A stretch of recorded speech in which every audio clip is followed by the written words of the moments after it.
I'm Hilda Reynolds, 32 years old, and until last month, I was just another supply chain manager at Next Gen Manufacturing. For 8 years, I built our Asian supplier network from scratch, saving the company millions. Then Patricia Adams became our new VP of Operations.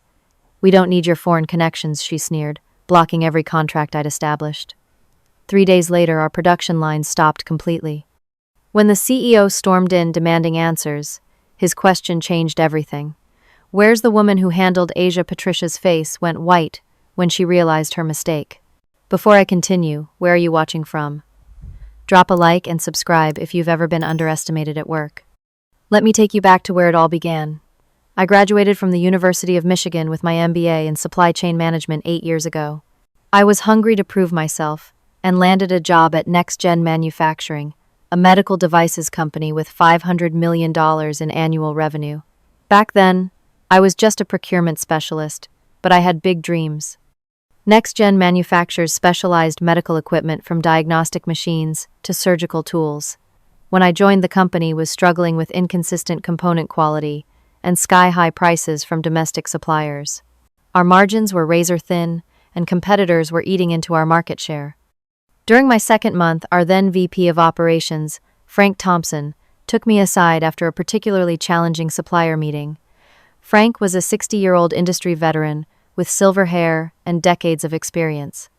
"Hilda," he said, leaning back in his chair, "I see something in you. You challenge assumptions. That's rare." "Thank you, sir," I replied, surprised by the compliment. "Our domestic supply chain is killing us on costs. The board wants us to explore Asian manufacturers, but nobody here has those connections. Think you could handle something like that?" That conversation changed the trajectory of my career. Within 6 months, I was taking Mandarin lessons and preparing for my first sourcing trip to Taiwan and China. It was terrifying and exhilarating. I visited 47 factories across 3 countries in 14 days. I negotiated with business owners twice my age, often being the only woman and the only American in the room. That first year was brutal. I made mistakes. A shipment of circuit boards arrived with the wrong specifications. A supplier in Shenzhen promised delivery times they couldn't meet. But I learned quickly, adapted, and built systems to prevent those issues from recurring.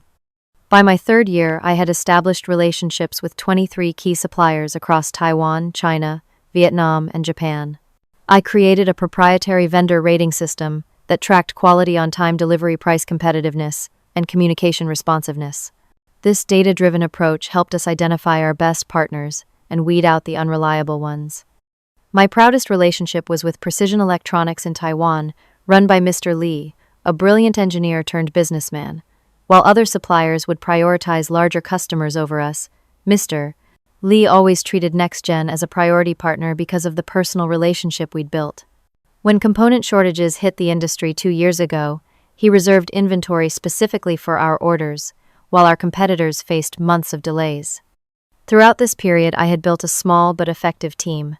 Maria Garcia, my procurement coordinator, was brilliant with details and helped manage day-to-day vendor communications. Ryan Cooper from engineering worked closely with us to ensure technical specifications were perfectly communicated to our overseas partners. Together, we transformed Next Gen's supply chain. 70% of our components now came from Asian suppliers, cutting our production costs by 30% while improving quality metrics. Our improved margins allowed the company to invest in research and development, launching 3 successful new product lines. Thomas Blackwell, our CEO, was pleased with the results, but remained somewhat removed from operations. He was focused on sales growth and rarely engaged with the supply chain details. Still, during quarterly reviews, he would always acknowledge our department's contribution to the company's success. "Hilda's Asian strategy has been a game changer," he once said during a board meeting. "It's given us the margin improvements we needed to outpace competitors." Everything was running smoothly until last year, when Thomas announced a new company-wide initiative called Operational Excellence. The goal was to streamline processes across all departments and eliminate inefficiencies. As part of this initiative, they brought in Patricia Adams as the new VP of Operations. Patricia came to us from Medtronic, a larger competitor, where she had led their domestic manufacturing strategy. Her resume was impressive: Harvard MBA, 15 years in the industry, and a track record of operational improvements. Her presentation to the executive team had apparently blown everyone away with promises of 20% efficiency improvements within 6 months. When Patricia first arrived, she seemed supportive of my work. During her introduction tour, she stopped by my desk and complimented my vendor management dashboard. "This is impressive," she said, scanning the real-time updates from our suppliers. "I'd love to learn more about your Asian network." We had lunch the following week, and I enthusiastically shared my journey of building these relationships from nothing. She asked thoughtful questions about cultural differences in business negotiations and seemed genuinely interested in understanding the value these partnerships brought to Next General. "Your language skills must give us a huge advantage," she noted, when I mentioned my intermediate Mandarin abilities. Looking back, I should have noticed the subtle shift in her expression when I described how these relationships had saved the company millions of dollars annually. There was a flash of something in her eyes. At the time, I thought it was admiration. Now I know it was calculation. In those early weeks, Patricia was carefully mapping the organizational landscape, identifying key players, building alliances, and most importantly, determining who might stand in the way of her vision for the company. Unfortunately for me, my success with international sourcing was about to make me her primary obstacle.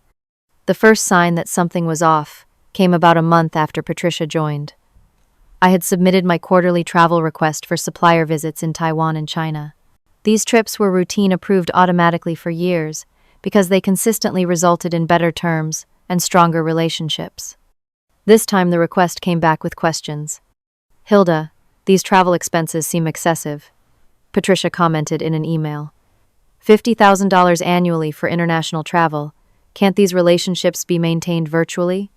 I explained that face-to-face meetings were crucial in Asian business culture and that my previous trips had resulted in price concessions worth millions.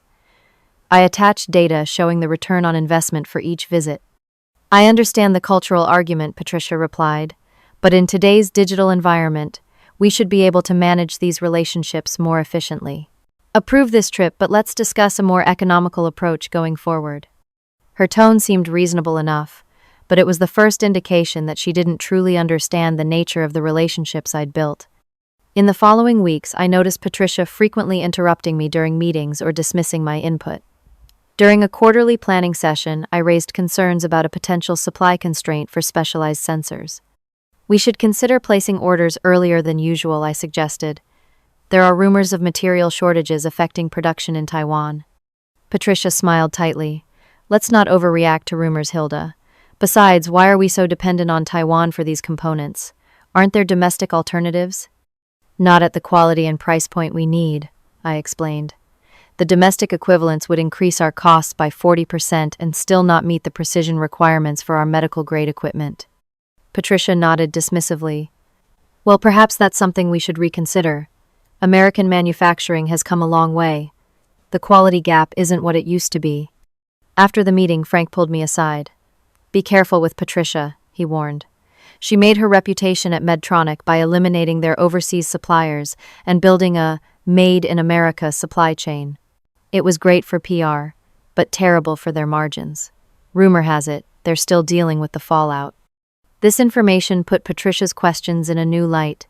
She wasn't just concerned about travel expenses or questioning specific sourcing decisions. She had a fundamentally different philosophy about how our supply chain should operate. My suspicions grew when Patricia presented at the leadership meeting the following week. Her presentation, titled "Supply Chain Resilience," emphasized the risks of international dependencies without acknowledging any of the benefits.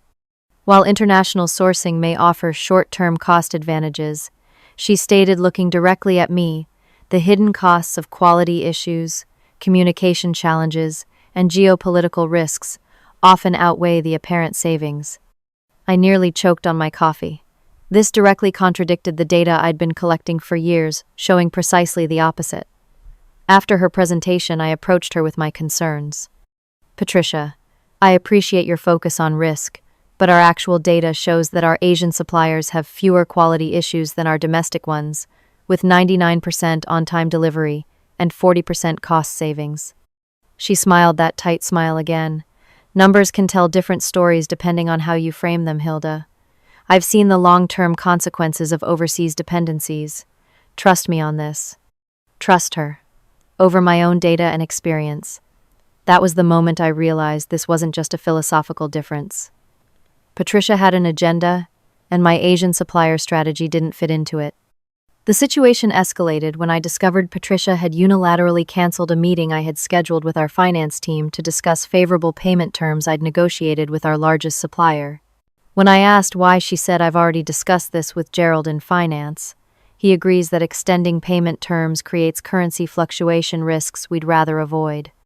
Gerald Mitchell, our CFO, had always supported my initiatives before. When I went to speak with him directly, he seemed uncomfortable.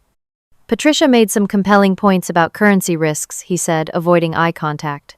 "And she mentioned you might be too close to these Asian suppliers to see the bigger picture objectively." Too close. I had built professional relationships based on mutual benefit that were delivering tremendous value to our company. How was that too close? That evening, I confided in Maria over drinks after work. "Something's not right," I said.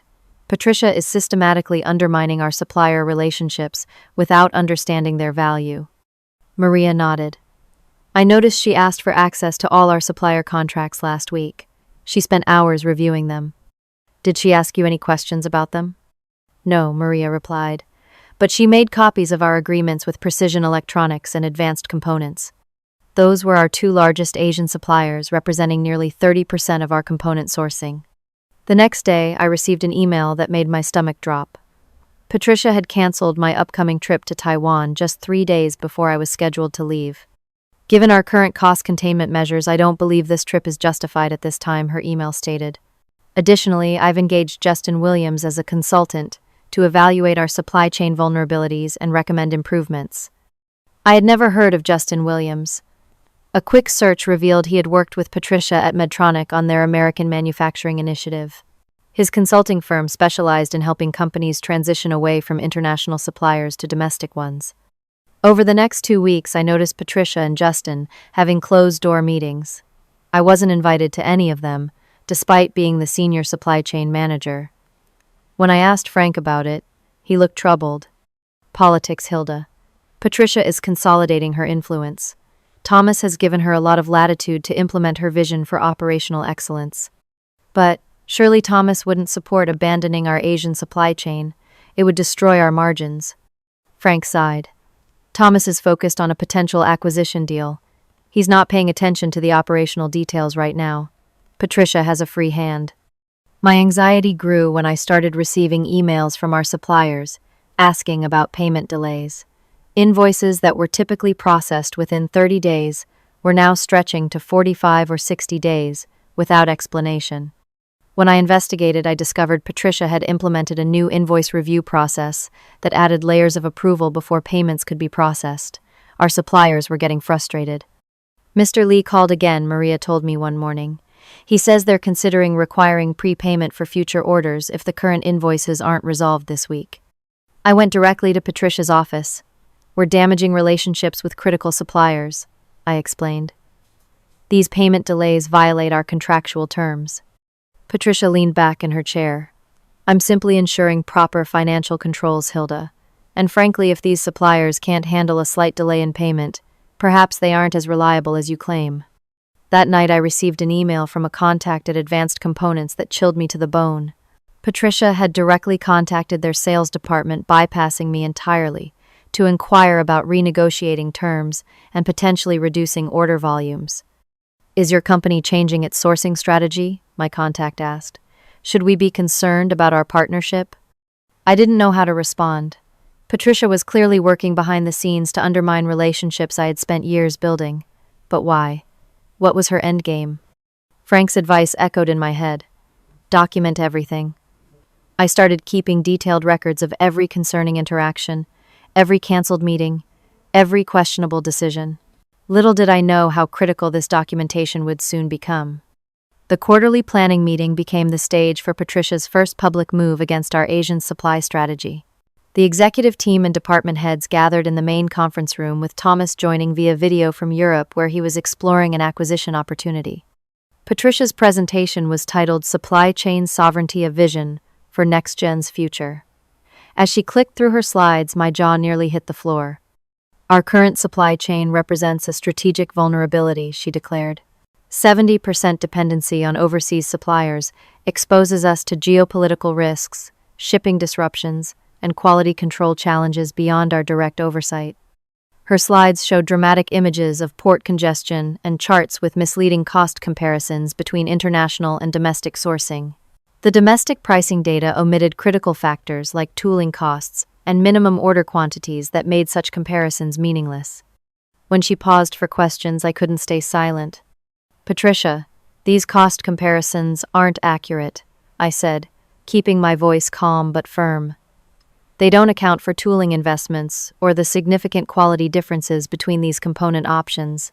Our data shows our Asian suppliers have a 98% first-pass yield versus 74% from comparable domestic sources."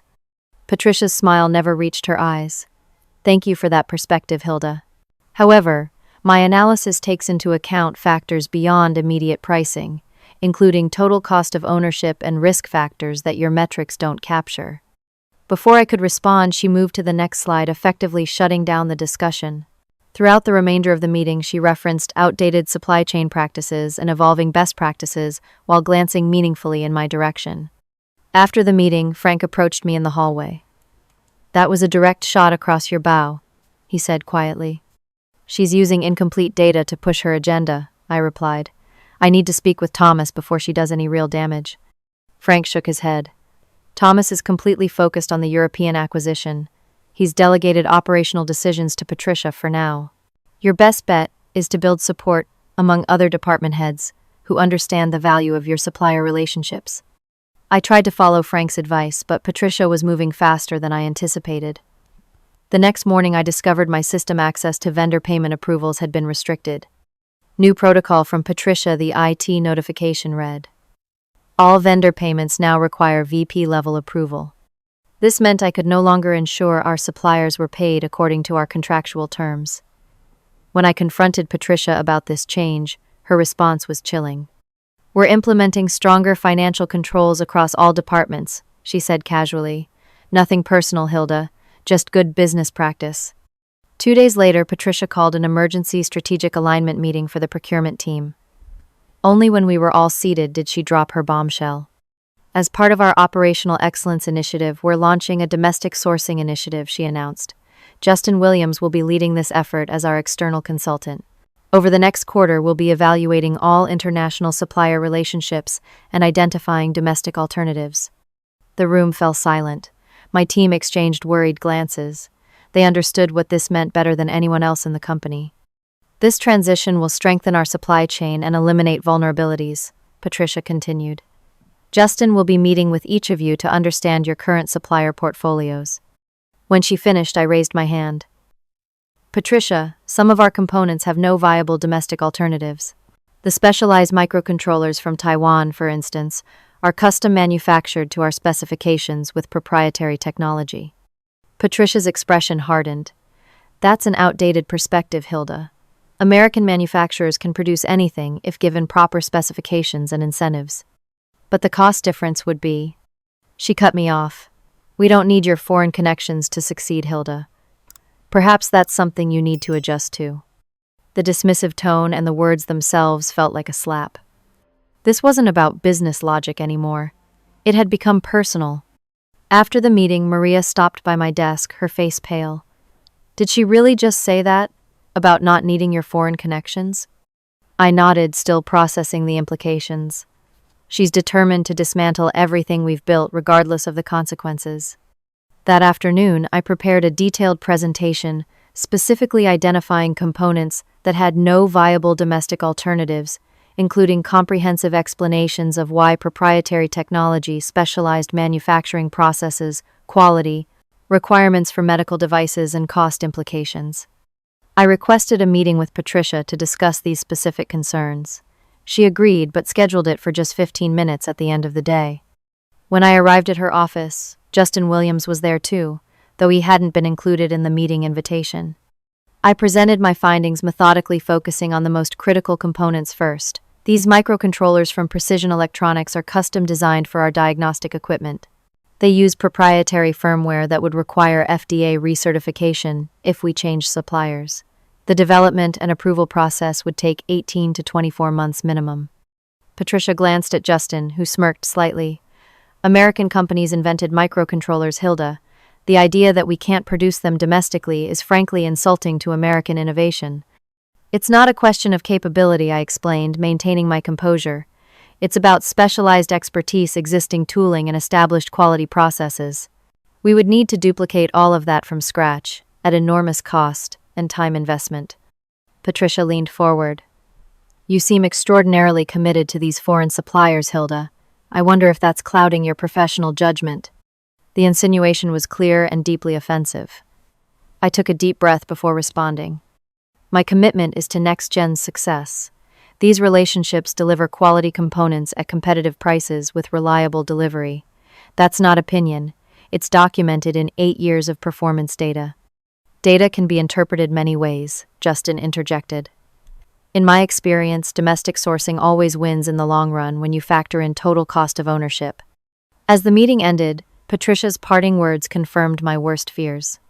Thank you for your input, Hilda, but we're moving forward with the domestic sourcing initiative. I suggest you get on board with the new direction. That night, I drafted a detailed email to Thomas, outlining my concerns about the initiative and its potential impacts on our production capabilities and margins. I included specific examples of components that couldn't be quickly transitioned to domestic suppliers without significant disruption. The next morning, I received an automated reply. Thomas Blackwell is currently focused on acquisition activities and has limited email access. Urgent operational matters should be directed to Patricia Adams, VP of Operations. My heart sank. Thomas was completely out of reach, and Patricia now had unchecked authority over supply chain decisions. Later that day, I received a concerning call from Mr. Lee at Precision Electronics. Hilda, I've just had a strange conversation with your new VP, he said, his voice unusually formal. She inquired about transferring our proprietary designs to a company called American Circuit Solutions. Is NextGen changing its sourcing strategy? I felt physically ill. Patricia was attempting to transfer proprietary designs to a domestic competitor without understanding the intellectual property implications or quality control processes involved. Mr. Lee, I wasn't aware of this conversation, I admitted. Can you hold off on any design transfers until I clarify the situation internally? For you, Hilda, yes. But only because of our 8-year relationship. This type of request would normally terminate our partnership immediately. After hanging up, I found myself struggling to breathe. The stress was manifesting physically now. I hadn't slept properly in weeks, and my anxiety was at an all-time high. Maria discovered something even more alarming that afternoon. While reviewing system logs for an unrelated issue, she found evidence that Patricia had been altering lead time data for domestic alternatives in our comparison reports, making them appear more viable than they actually were. She's falsifying data, Hilda, Maria whispered, showing me the before and after screenshots.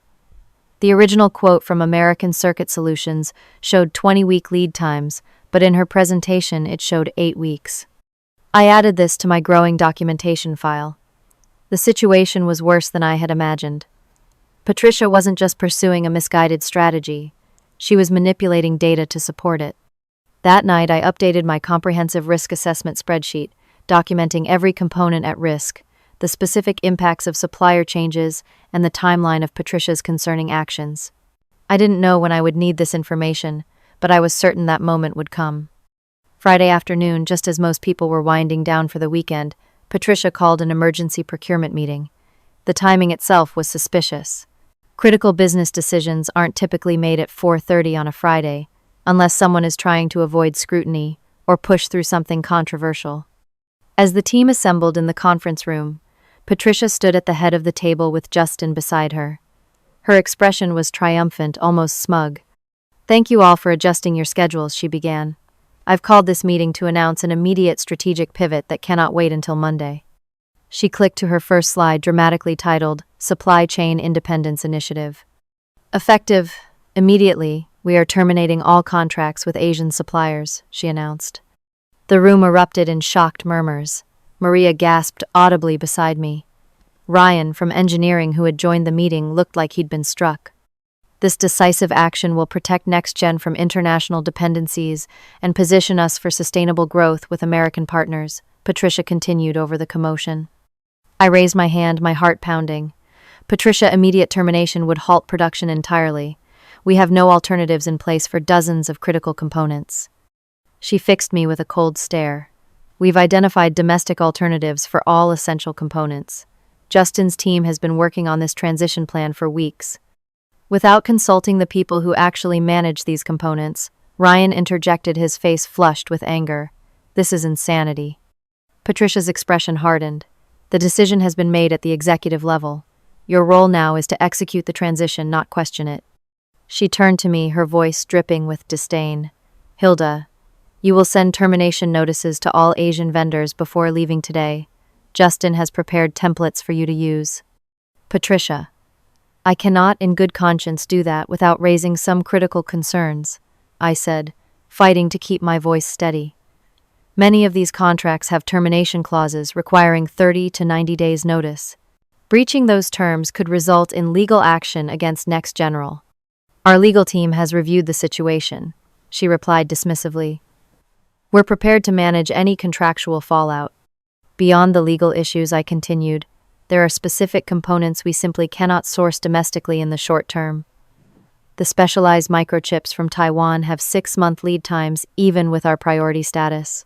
The precision sensors from Japan meet unique medical specifications that domestic suppliers haven't mastered.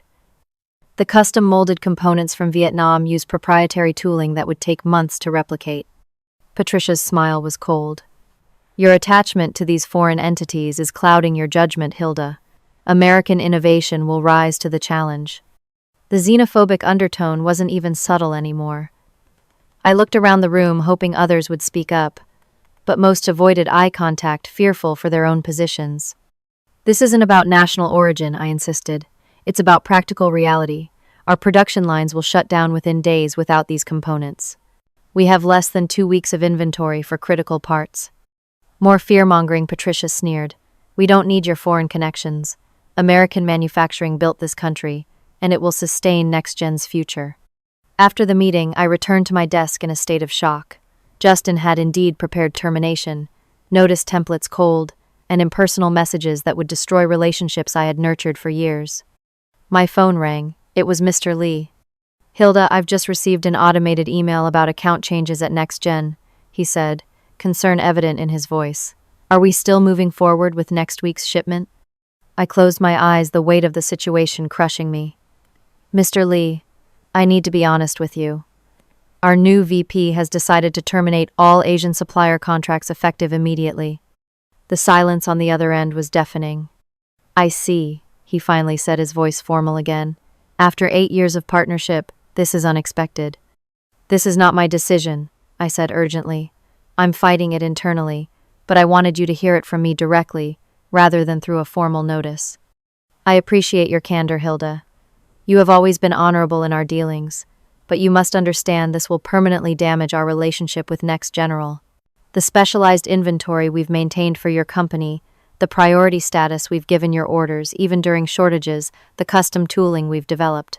These represented a significant investment on our part, based on trust in a long-term partnership. His words cut deep because they were absolutely true. We weren't just canceling purchase orders, we were betraying trust that had been built over years. After the call, I drafted a final warning email to the entire executive team, including Thomas. I detailed the specific timeline of failures we could expect. Day 1, 3, production line. A will stop due to microcontroller shortage. Day 4, 5, production lines. B and C will stop due to sensor inventory depletion. Day 5, 7, quality issues will emerge with substitute components. Day 7, 1, 0, all. Production will cease. Financial impact, approximately $200,000 per hour in lost production capacity, with potential customer contract penalties exceeding $10 million. I hit send knowing it might cost me my job, but unable to stand by silently while the company headed for disaster. Within minutes, I received a response from Patricia. Your continued resistance to strategic directives constitutes insubordination. This email spreading alarm throughout the executive team is unprofessional and will be addressed in your performance review. Send the termination notices as instructed. I sent the notices.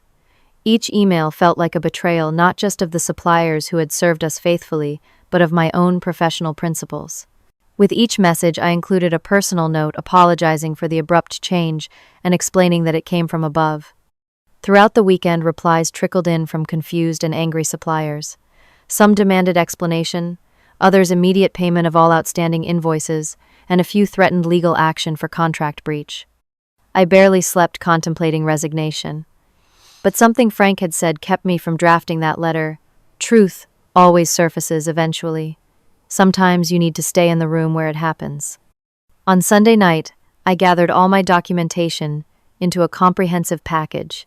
Emails warning of specific component shortages, meeting minutes showing Patricia's dismissal of concerns, cost analyses, proving domestic alternatives. Weren't viable screenshots of system access restrictions, correspondence with suppliers about contract terminations, and evidence of data manipulation. Whatever happened next, I would be prepared.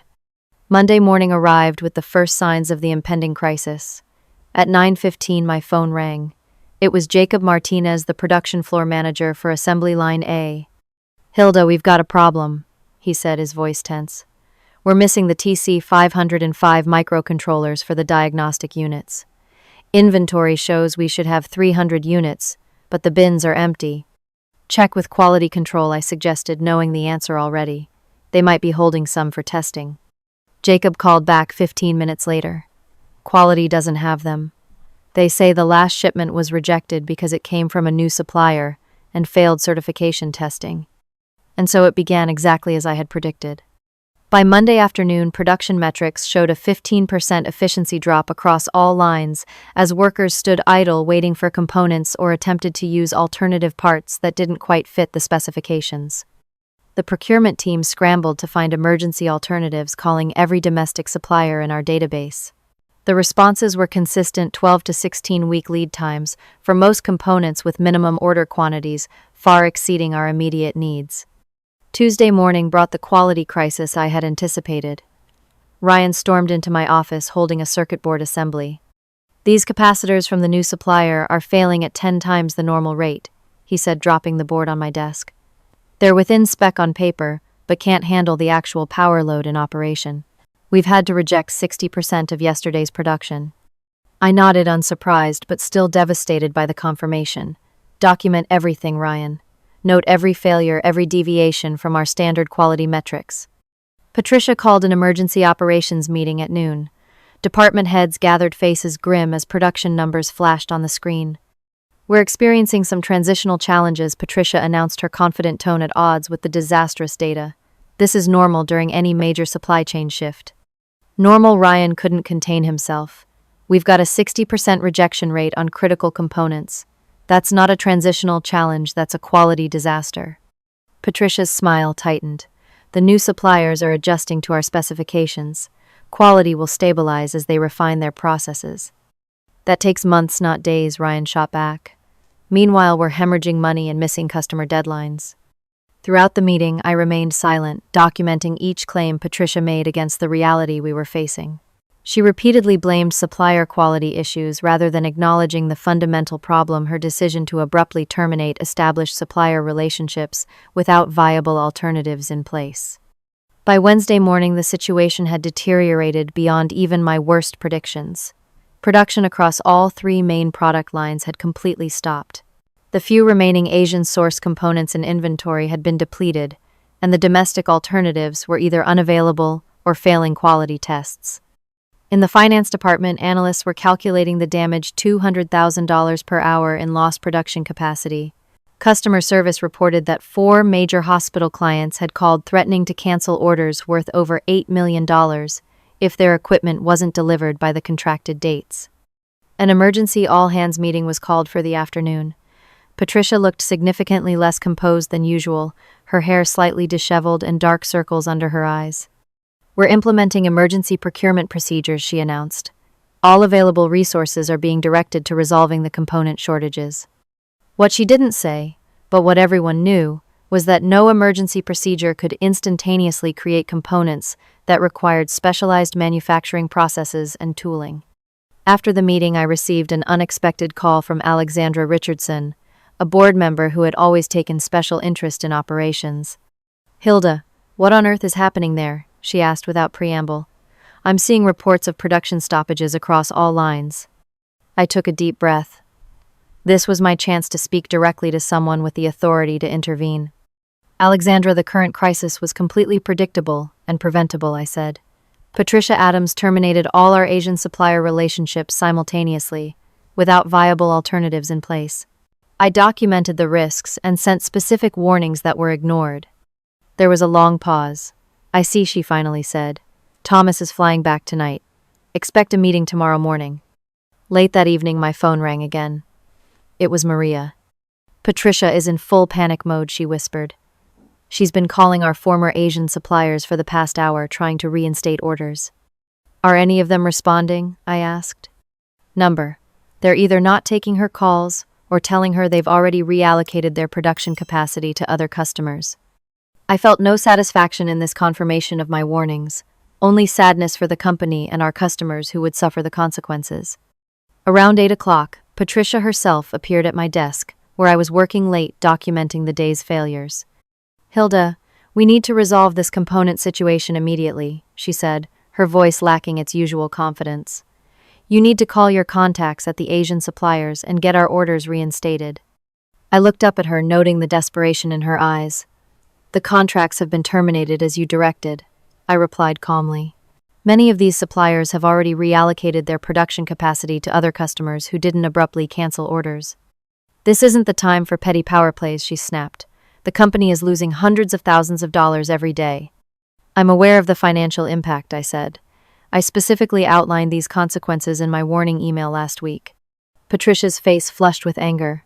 "Just fix it, Hilda. That's your job." "I'll try," I said simply, "but rebuilding burned bridges takes time, especially when trust has been violated." After she left, I did make calls to several key suppliers, including Mr. Lee. The responses were as expected.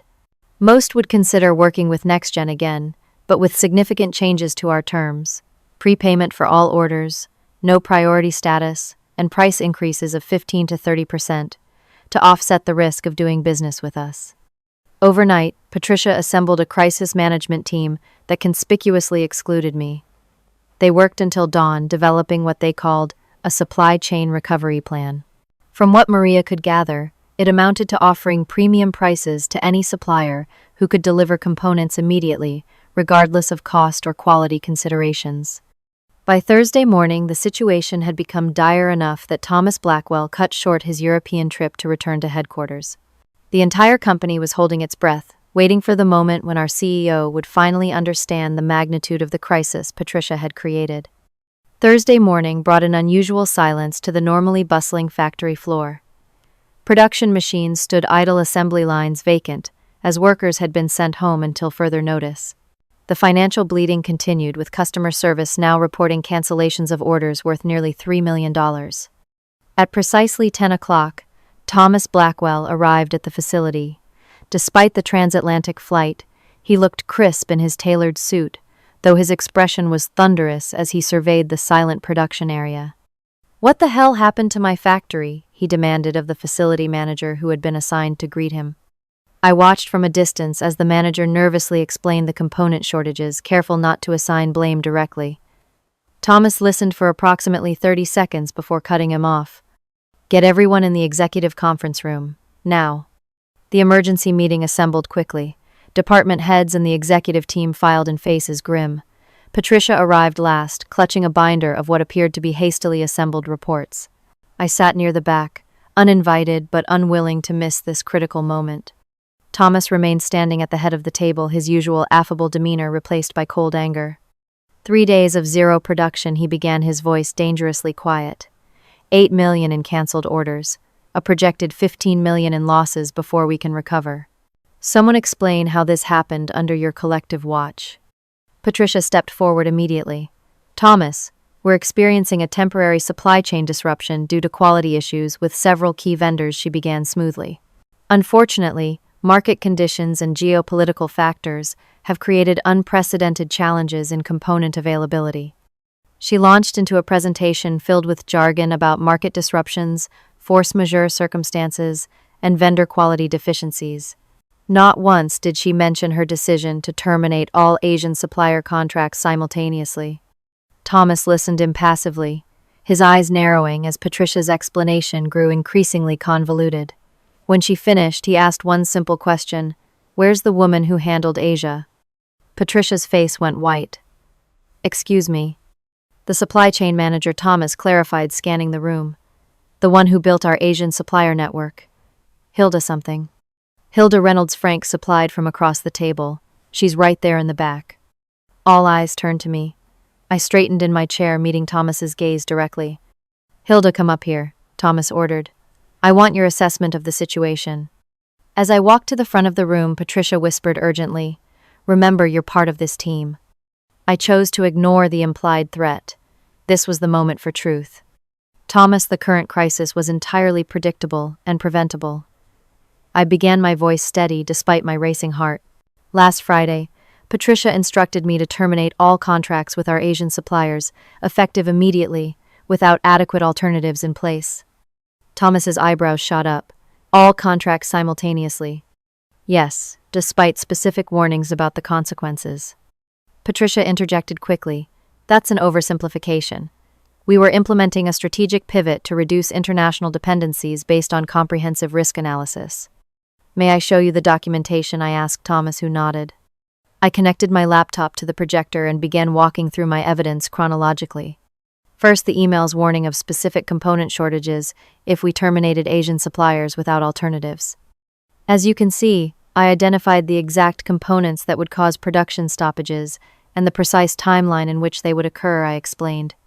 Next, meeting minutes, showing Patricia's dismissal of these concerns, with comments like, "American manufacturers can make anything, if given the chance, and we don't need your foreign connections." Then the cost analyses proving domestic alternatives weren't viable in the short term, highlighting price differences of 30 to 50% and lead times 3 to 4 times longer than our established suppliers. I showed screenshots of system access restrictions Patricia had implemented, preventing me from maintaining supplier relationships effectively. Finally, I displayed the correspondence with suppliers about the abrupt contract terminations, including their responses detailing the damage to relationships built over 8 years. Throughout my presentation, Thomas's expression darkened. When I showed evidence that Patricia had altered lead time data to make domestic alternatives appear more viable than they actually were, audible gasps filled the room. These screenshots show the original quote from American Circuit Solutions with a 20-week lead time, I explained. And here's the same data in Patricia's presentation, mysteriously showing 8 weeks instead. Thomas turned to Patricia, whose face had gone from white to gray. "Is this accurate?" "These are selective representations taken out of context," she stammered. "The overall strategic vision was sound, even if the implementation had some challenges." "Some challenges," Thomas repeated incredulously. "You've brought production to a complete standstill and potentially destroyed supplier relationships that took years to build." At this point, Alexandra Richardson and 2 other board members joined via emergency video conference. They had been briefed on the situation and looked equally disturbed by the revelations. "The financial team has completed an initial damage assessment," announced Gerald Mitchell, our CFO. "Minimum impact will be $15 million in lost production and canceled orders, not including potential lawsuits from customers whose contracts we can't fulfill." Thomas pinched the bridge of his nose, a gesture I recognized as his way of controlling anger. When he looked up, his decision was evident in his eyes. "Patricia, you're relieved of your duties effective, immediately pending a full investigation. Please collect your personal items and exit the building. HR will contact you regarding next steps." Patricia began to protest, but Thomas raised his hand, silencing her. "Not another word. The evidence speaks for itself." As security escorted Patricia out, Thomas turned to me. "Hilda, can this be fixed?" The weight of the company's future settled on my shoulders. "Yes," I said, with more confidence than I felt. "But it won't be quick or easy, and it will require significant concessions on our part to rebuild trust with our suppliers." "You have full authority to do whatever is necessary," Thomas stated. "Report directly to me until further notice." The board has authorized emergency measures to resolve this crisis, including financial incentives to restore supplier relationships. As the meeting concluded, my emotions were mixed: vindication at having the truth recognized, but deep concern about the mammoth task ahead. The company's survival might depend on my ability to repair relationships that Patricia had shattered in a single day of misguided decisions. Frank approached me as others filed out. "You stood your ground with integrity," he said quietly. "Now comes the hard part." I nodded already, mentally drafting my calls to Mr. Lee and other key suppliers. The truth surfaced eventually, just like you said. "Truth has a way of doing that," Frank replied with a sad smile, "especially when someone has the courage to speak it." The path to recovery began with a single phone call to Mr. Lee at Precision Electronics in Taiwan. After explaining the situation and Thomas's direct authorization, I made an unprecedented offer. "We're prepared to prepay 100% of our next 3 orders and increase unit prices by 15% to secure priority production status," I told him. Mr. Lee's response was measured. "Hilda, you've always been honorable in our dealings, which is why we're even having this conversation. Most companies that terminated contracts as NextGen did would be permanently blacklisted." "I understand completely," I replied. "We violated your trust, and we're prepared to make significant concessions to begin rebuilding it." After nearly an hour of negotiation, Mr. Lee agreed to expedite a partial order of the critical microcontrollers we needed most urgently. It wasn't the full reinstatement of our previous relationship, but it was a start. Similar calls followed with our other key suppliers across Asia. Some, like Advanced Components in Vietnam, required full prepayment and minimum order commitments for the next year. Others, like Toshi Precision in Japan, insisted on renegotiating all terms from scratch, resulting in price increases of 20% across their product lines. A few relationships proved permanently damaged. Golden Star Electronics in Shenzhen flatly refused to work with NextGen again, citing the reputational damage of having a major customer abruptly terminate their contract. This forced us to qualify an entirely new supplier for several critical components, a process that would take months. The financial consequences were severe. By the time all calculations were complete, NextGen had lost $25 million in revenue from production stoppages and canceled orders. Our stock price dropped 15% when the market learned of our production crisis. Thomas called me into his office on Friday afternoon, 1 week after the crisis began. Alexandra Richardson from the board joined via video conference. "Give me the unvarnished truth," Thomas said. "How bad is it?" "We've secured emergency shipments of the most critical components," I reported. "Production line A should restart by Wednesday, with lines B and C following the week after. But we're paying premium prices and expedited shipping fees that will impact margins significantly for at least the next 2 quarters. "And the supplier relationships?" Alexandra asked.